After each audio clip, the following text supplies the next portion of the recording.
আমি IPLটো নৰ্থ ইষ্টত খেলিব চেষ্টা কৰিম IPL আহিব নাহে প্ৰশ্ন আহিবই লাগিব আৰু এইটো বস্তুৰ BCCI ওপৰত আমাৰ লাকটো ভাল যে দেৱজিৎ শইকীয়া এতিয়া আমাৰ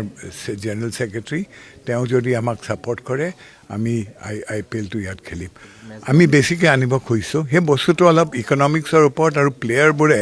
মানে ইয়াত খেলিবলৈ ইমান হেৰি নহয় মানে প্লেয়াৰবোৰে পজিটিভ নহয় কৈছে 10টা মেচ খেলিম কি কৰিম ৰাতি ওলাই যাম মানে বম্বে দিল্লীত কৰিলে নহয় অলপ ৰনকটো বেছিতো সেইকাৰণে তেওঁলোকে তাত খেলিব বিচাৰে এইটো ক্ৰিকেট খেলাৰ শক্তি বোলা নাই লাখৰ ওপৰত বস্তু চবেই ইকুৱেল সেইদিনা এটা দিনত যদি বেয়া হৈ যায় নহয় একদম মানে বস্তুটো গণ্ডগোল হৈ যায় কিন্তু চব টিমেই ভাল আৰু চব টিমৰ মানে শক্তি এটা আছে হয়তো এবাৰ ৰাজস্থান ৰয়েলছৰ আমি যোনটো চেঞ্জ কৰিছোঁ জাদেজা সি আহিব আমাৰ ৰিয়ানটো আছেই